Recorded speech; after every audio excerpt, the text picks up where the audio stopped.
Welcome everyone to episode P4, otherwise known the Ultimax part of the story, with your host Ron322. So we're gonna hit chapter 1. Of course, I cleared in advance because I kind of want to get an idea of what was coming, but here we go. So you will not require our assistance. Is that correct? Very well. In that case, there is nothing more to be said. As for your presence here, this room is ordinarily only accessible to those bound by a contract. You are fated to refine your power. You will most definitely require our assistance, eventually. Until we meet again, farewell.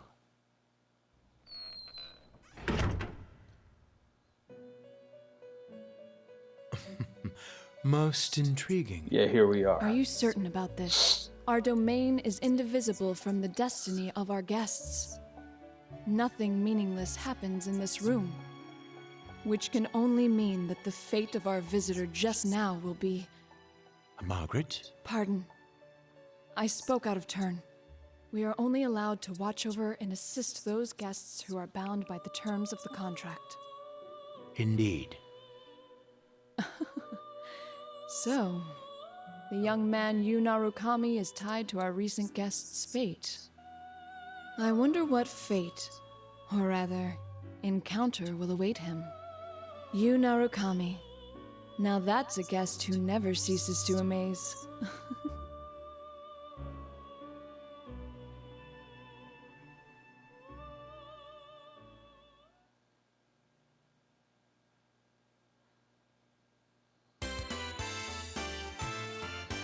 Cinco de Mayo at the World of Junis. I had a hunch this was gonna happen.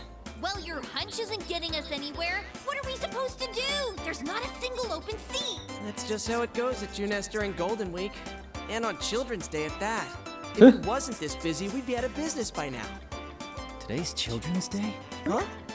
I should have brought Nanako. That's what you're worried about? Yeah, dude. Come on. You know, it would have been cool for her. You know what I mean? Yo, Senpai, I got us some seats. Ooh, good job, Kanji. That's pretty impressive, Kanji. Especially for you. Yes, folks, in case you didn't know, Teddy does have a human form when he's not in the Midnight Channel. Like, he can actually just roll up and do that. Something Morgana couldn't do in Persona 5. I'm surprised they didn't do something similar, but hey, whatever, man. Damn it, Ted. Leave the especially for you part out next time. All right, break it up. No fighting, guys. Let's go, Yukun. Right. Alright. Table 4 with 6 chairs. So it's a great day out and, Dude, I don't think this is the time for that. well, how else should I start off?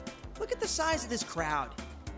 I'd say I made the right call showing up like this. If I came in my usual costume, the little kids would be swarming my adorable bod. I'd be mobbed. Oh yes, I've seen how the children tear off your fur from time to time. I mean, at worst, they'll just throw you in a locker. I mean, I don't know. Wow!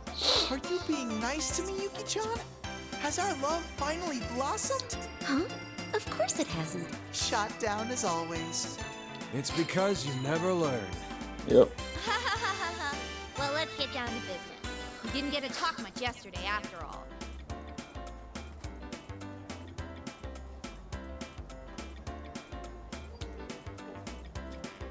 Don't worry about the crowd. Let's start the investigation team meeting anyway. Yeah, though we are missing 2 people. It's just not the same without our full roster of pretty girls. Oh, not only Rise-chan, but Nao-chan couldn't be here either. Well, it's not like the other day, where we just lost contact with Rise. Mm-hmm. She seems really busy. She said she had work during the holidays too. At least we got to talk to her yesterday. Oh, that's the worst.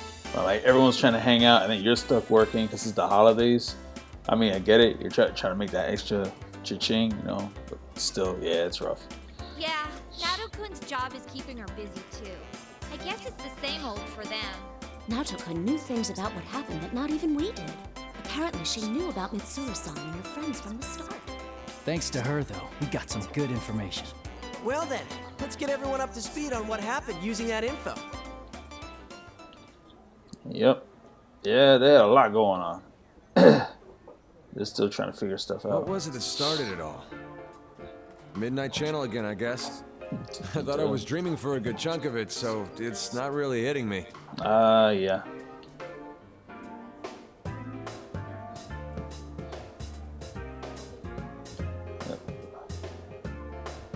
Oh, look at the little summary. Nice.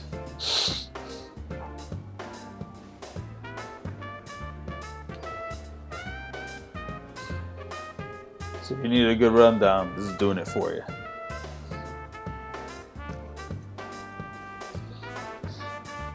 Mostly wrap things up, as you know. So who exactly was it that put Labrys inside the TV? And why? At first, I thought the culprit was jealous of my popularity and tried to break us friends up. Mm-hmm. But that wasn't it. Their goal was to disrupt our hearts by making us fight each other, and then steal our personas after they returned to being shadows. Naruto said as much too. I don't know. Turning them back to shadows and stealing them. That doesn't sound like something just anyone could pull off. Maybe not, but we know for certain that the culprit was using that method to try and gather powerful shadows. Gathering shadows, huh? That's definitely not something any normal person would do.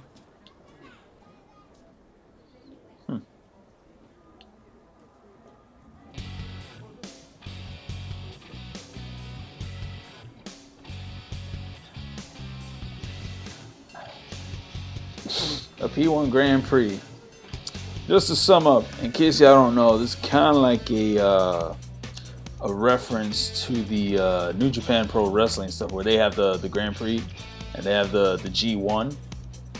Similar element, you know, in Japan with wrestling, it's a thing.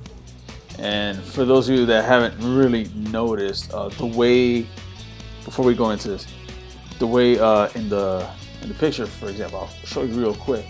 So if you look at Yu Narukami here, the way he looks like Okada from New Japan Pro Wrestling, and the way he would wear his title.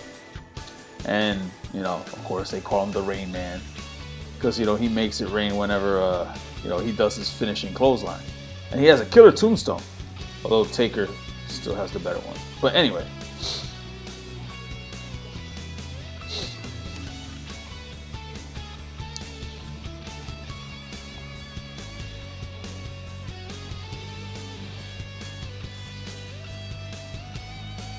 Yep, ain't that something.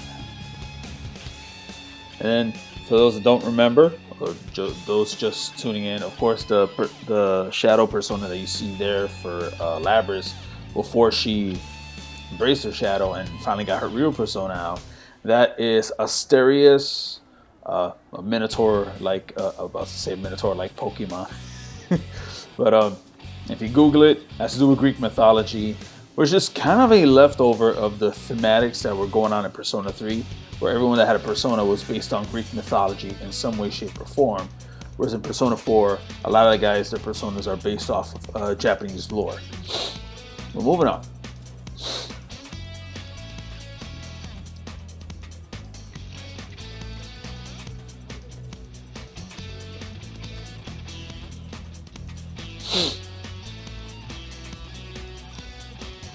Yep.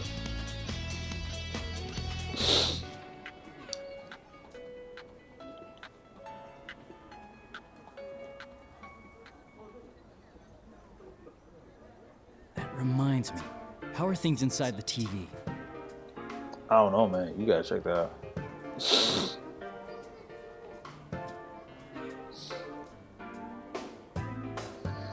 Yeah. Still the same. It should go back to normal eventually, but the P1 Grand Prix had such an effect that it's still noisy there. Oh, but, But what? Quit mumbling and just spit it out. it's hard to say for sure, but I sense these weird presences. They feel kind of like shadows, but not really. Weird presences? You mean there's something strange in there? I don't really know. What could it be? The culprit, maybe? Maybe, but maybe not. Yeah, he's still trying to figure it out. And remember, he's the only shadow character that's walking within the human world that's able to actually kind of feel out what's going on. And for those that have never played Persona 4, the only way you get access to the Midnight Channel is when it's a rainy day at midnight. So if it's midnight and it's not a rainy day, ain't happening. If it's a rainy day and it's not midnight, ain't happening. It has to be midnight on a rainy day. Huh? How would that make sense? The culprit wasn't a Persona user, right? Apparently, based on the logic of Atlas and Persona, well, rainy days seem to happen at least once a month, so... He did say that he used Labrys because he couldn't enter the TV world himself.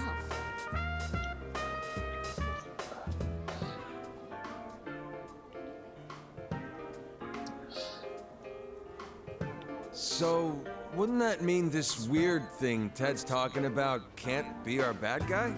Or maybe the culprit can shove people into a TV even though he's not a Persona user. Adachi, anybody?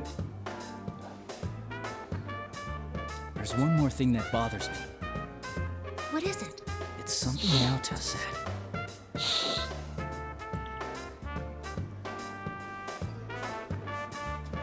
Oh, Mitsuru's plane was hijacked?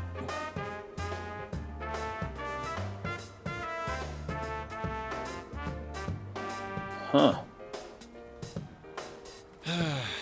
There's so much we don't know. But no matter what the culprit was trying to do, if he was after us in the TV world, I doubt this case will wrap itself up. I agree. Oh, then does that mean... Too bad for Mitsuru-san, but we're gonna ignore her request not to get involved. Tuh. Ah, so the investigation team's back in business. Yes, sir. Yep. Feel a little bad doing this to Mitsuru-san, but we can't just leave this be. We can fight too. And heck, this is our town, so it's practically our duty to do this. I'm in too. After all, I am Labby-chan's knight. Plus, I can't sit on the sidelines after seeing what this culprit did to my world. It had gotten so peaceful thanks to you guys. So it's decided. We have to return the favor of getting stuck with those strange epithets, too. Yep. Oh yeah, those broadcasting. That makes me so mad. What was that carnivore whose discarded womanhood stuff all about? I could swear people cross the street now when they see me. Really? I was actually pretty impressed. Huh? Is that how you think of me, Yuka? No, that's not what I meant. That reminds me. You seem to like that Sister Complex Kingpin of Steel nickname. That was so weird. I was like, the heck? Did he?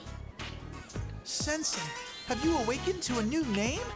Should I call you Kingpin from now on? No, he's not Wilson Fisk, buddy.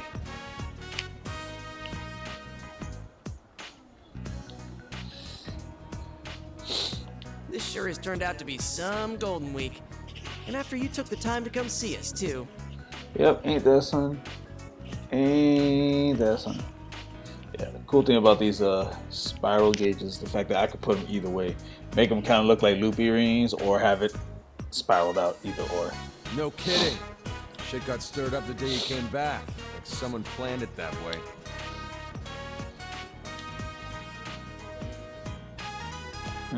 That actually does still bother me a bit. What do you mean? Oh, I guess the timing? It's like whoever did this was waiting for you to come back. You? Yeah, you. You. Sorry.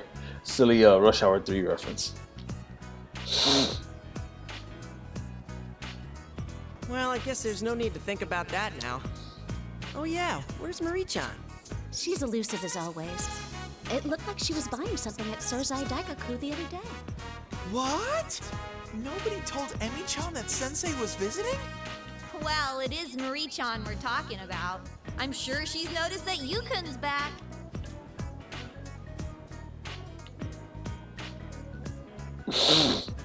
Huh? Then, why hasn't she shown up? I mean, if she knew that Senpai's back, you'd think she'd be the first to show.